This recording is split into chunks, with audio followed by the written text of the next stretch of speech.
Bugün anlatacağım konu Türkiye'de ve dünyada borsalar neden çöksün? Avrupa'ya ne oluyor? Avrupa'da ortalık karıştı. Avrupa'daki sığınmacıların gönderilmesine neden olabilir? Bu sığınmacılar nereye gönderilir? Hazırsanız başlayalım.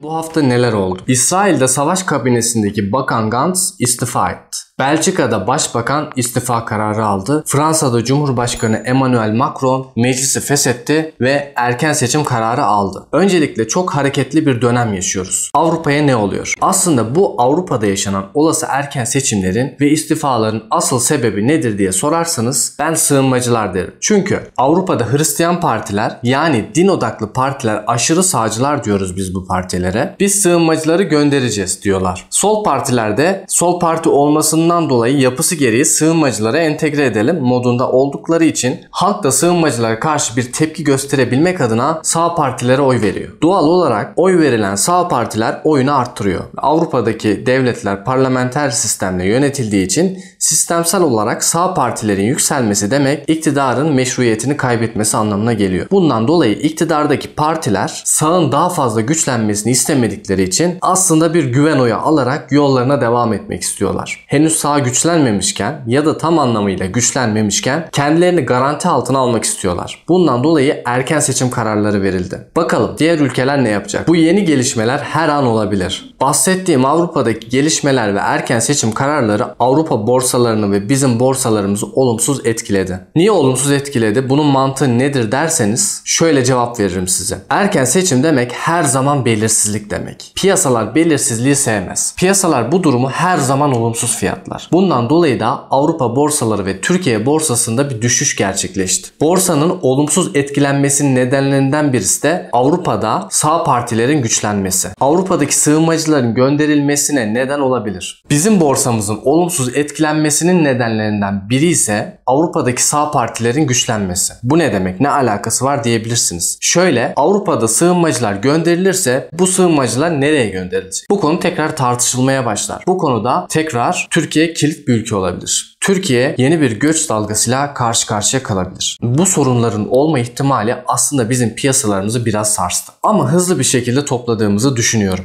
Düşüşler devam edecek mi bilmiyoruz açıkçası. Avrupalılar geçici sığınmacıları istemediklerini aslında bir nebze iktidarlarına gösterdiler. Aslında bizim borsamızın düşüşü sadece Avrupa'daki durumla alakalı değil. Borsamızda alsat üzerinden bir vergi getirilmesi konuşuldu. Bu tarz söylentiler bizim borsamızı negatif etkiledi. Şimdi bu durum söylentide kalınca yani en kötü durum gerçekleşmeyince borsamız kendine gelemedi, toplayamadı. Eğer vergi gelecekse de gelmeyecekse de bu durumun bir an önce netleşmesi gerekir. Borsamız tekrar bu durumu fiyatlar ve kaldığı yerden devam eder. Ama belirsizlik her zaman borsalar için olumsuzdur. Diğer bir konu ise bayram öncesi olması. Borsalar genelde uzun bayram öncelerinde yani 9-10 gün tatil gibi durumlar söz konusu olduğunda düşer. Çünkü birçok insan paralarını 9-10 gün boyunca borsada boşa beklettiğini düşünür ve genelde satışa geçer. Ama sonra tatilin yaklaşmasına doğru birkaç gün kala borsamız genelde biraz daha kendini toplar. Böyle bir istatistik var. Para kazanmak için öncelikle krizin olduğu dönemlerde yatırım yapmanız sizin için her zaman faydalı olacaktır. Yani ne demek istiyorum? Bu söylediklerimin hiçbirisi yatırım tavsiyesi değildir öncelikle. Herkes kendi risk iştahına göre kendi yatırımını yapsın. Şimdi kriz olduğu dönemlerde borsalar genelde düşer. Bu krizler toplumlarca kabul edildiği zaman yani bu krizlerin bir alışma süreci var. Alışma süreci gerçekleştiğinde insanlar artık bu krizi yaşadıktan sonra ve kabullendikten sonra borsalar da bu durumu kabullenir. Yani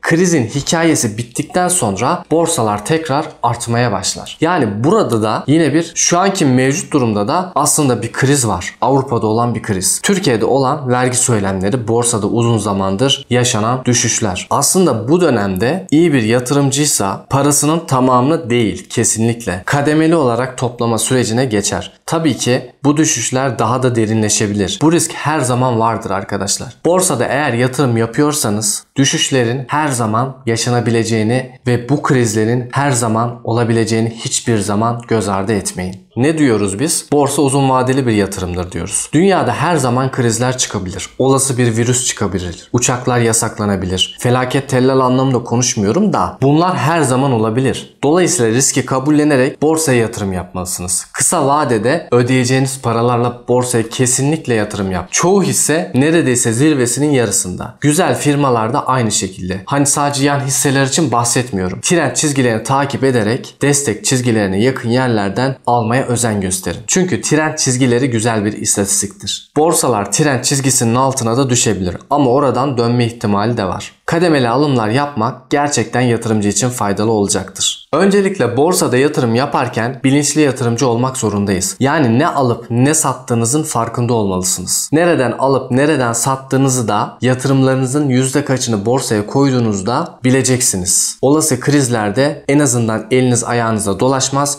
ve rahat bir şekilde hareket edebilirsiniz. Haberlere bakıyorum. Rusya ile Amerika arasında bir kriz çıkabilme ihtimalinden bahsediliyor. Yine Çin'in durdurulması gerektiğinden, Çin'in büyümesinden kaynaklı olarak önünün kesilmeye çalışıldığından bahsediliyor. Tabi olası girişimler olursa bu girişimlerde tatlı dilli, güler yüzlü girişimler olmayacaktır. Bundan dolayı her zaman riski kontrollü alın ve aldığınız riski de kabullenin. Gündem oldukça karışık. Dolayısıyla kendinizi bu gündeme hazırlamanız gerekiyor. Kademeli olarak yatırımınızı yapacaksınız. Tabii ki güvenli yatırım araçlarından portföyünüzde muhakkak olacak. Yüklü bir miktar paranız varsa tarla, gayrimenkul yatırımınızda olacak şekilde borsa yatırımına da yer vermek mantıklı. Yüklü bir miktar paranız varsa arsa, tarla, gayrimenkul yatırımınızda olmalı bence. Bu dönemlerin çok zor dönemler olduğunu söyleyelim. Gerçekten çok zor dönemler. Kesinlikle birikim yapmak gerekiyor. Çünkü ileriki dönemler bu dönemden çok daha zor dönemler olacak. Bu konuda herhangi bir tereddütümüz yok. Yani %90 yok arkadaşlar. Yani %90 dediğim gibi olacak ve daha zor günler gelecek. Türkiye için söylemiyorum. Aynı zamanda Avrupa için de böyle olacak. O yüzden birikim kesinlikle olmazsa olmazımız olmalı.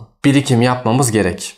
Diğer bir husus ise birikimlerimizi bilinçli yatırım ile doğru yerlere yatırmak. Şimdi doğru yerlere paranızı yatırırsanız güzel bir bileşik getiri sağlarsınız. Bileşik getiriyi yine YouTube'da kanalıma girerseniz orada videolarım var. Bileşik getiriyi de anlatıyorum. Bileşik getiri konusu çok önemli.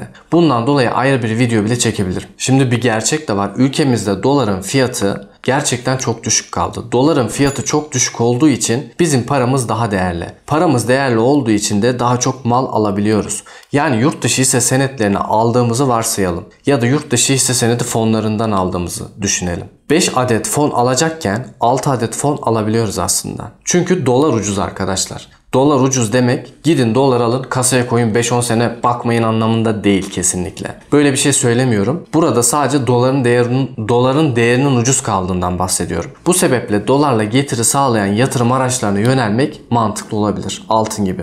Bu fırsatları iyi değerlendirmek gerekiyor. Her an her zaman dünyada olağan dışı şeyler olabiliyor. Bunları hiçbir zaman göz ardı edemeyiz. Ama siz kendi riskinizi kendiniz almalısınız. Faiz indirimi gelmeye başladığında malınız her zaman değerlenir. Her şey günlük gülistanlık değil. Kolay para kazandırmayacaklar. Öncelikle psikolojinizle bir güzel oynayacaklar. Öyle kolay kolay para kazanamazsınız. Krizler olacak belki. Krizler olacak. Belki de savaş çıkacak bilemezsiniz. Ama temkinli gitmek her zaman faydalıdır. Tabii ki yatırım kararı tamamen size ait. Bu anlattıklarım hiçbirisi yatırım tavsiyesi değildir. Ama düştükçe toplamak her zaman güzel bir strateji arkadaşlar. Bu dönem borsamız için gerçekten sancılı bir dönem.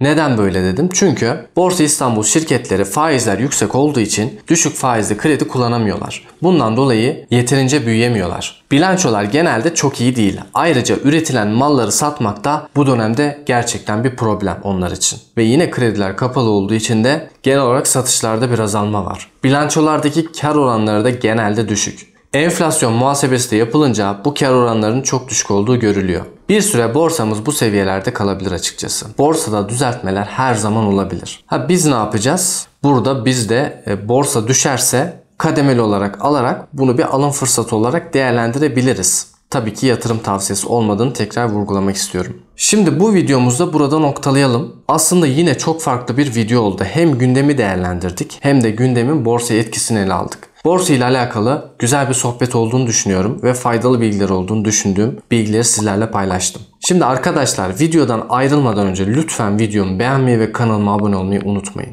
Hoşça kalın. Herkese iyi bayramlar.